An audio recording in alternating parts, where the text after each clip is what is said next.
Leçon de l'école du sabbat, dimanche 7 mai 2023. Un compagnon dans les tribulations. Un compagnon dans les tribulations.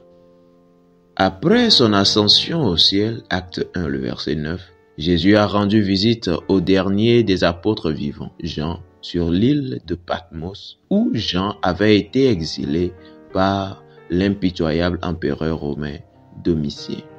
Lisons Apocalypse chapitre 1, le verset 9. Là, il est écrit: Moi, Jean, votre frère, qui est part avec vous à la tribulation et au royaume, et à la persévérance en Jésus, j'étais dans l'île appelée Patmos, à cause de la parole de Dieu et du témoignage de Jésus. Amen. Voir aussi Matthieu chapitre 13, le verset 21. Là, il est écrit: Mais il n'a pas de racine en lui-même. Il manque de persistance, et dès que survient une tribulation ou une persécution à cause de la parole, il y trouve une occasion de chute. Acte 14, le verset 22. Fortifiant l'esprit des disciples, les exhortant à persévérer dans la foi, et disant que c'est par beaucoup de tribulations qu'il nous faut entrer dans le royaume de Dieu. Jean 16, le verset 33. Je vous ai dit ces choses afin que vous ayez la paix en moi. Vous aurez des tribulations dans le monde, mais prenez courage, j'ai vaincu le monde. Amen. Quel est le message à transmettre à tous ceux qui cherchent à suivre Jésus dans ce monde? Séparé du soutien de sa famille, de ses amis et de la communauté chrétienne, Jean n'a pas été abandonné dans les tribulations et les difficultés qu'il a rencontrées en tant que disciple de Jésus. Son ministère n'était pas terminé. Son témoignage n'était pas terminé. Un ange d'un éclat éblouissant a rendu visite à Jean sur cette île isolée et lui a apporté un message venant directement du trône de Dieu. Ce message de Jésus devait résonner dans les couloirs du temps, à travers les siècles. C'était un message d'espérance pour chaque génération, mais surtout un message destiné à préparer le peuple de Dieu des derniers jours à la venue de Jésus. Il s'agit d'un sérieux message d'avertissement, mais aussi d'un message d'encouragement pour la fin des temps, alors que nous nous préparons à affronter les épreuves des derniers jours ou toute épreuve à laquelle vous pourriez être confronté actuellement.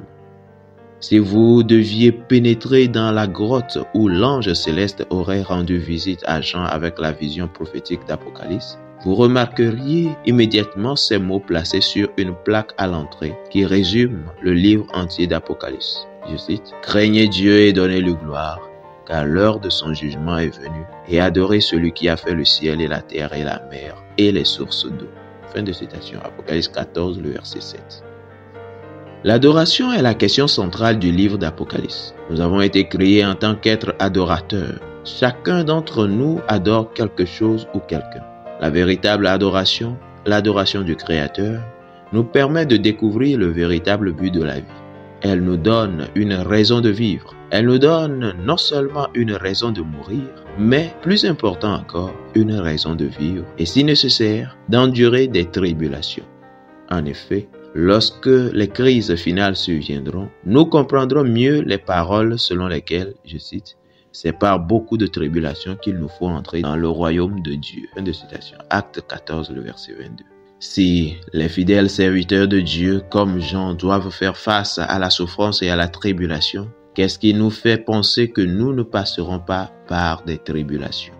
Voir 1 Pierre 4, le verset 12 à 15. Là, il est écrit: Bien-aimés, ne soyez pas surpris comme d'une chose étrange qui vous arrive de la fournaise qui est au milieu de vous pour vous éprouver. Réjouissez-vous, au contraire, de la part que vous avez aux souffrances de Christ, afin que vous soyez aussi dans la joie et dans l'allégresse lorsque sa gloire apparaîtra. Si vous êtes outragés pour le nom de Christ, vous êtes heureux parce que l'Esprit de gloire, l'Esprit de Dieu repose sur vous. Que nul de vous, en effet, ne souffre comme meurtrier ou voleur ou malfaiteur ou comme s'ingérant dans les affaires d'autrui. Amen. Fidèles auditeurs et internautes, que Dieu vous garde. Amen.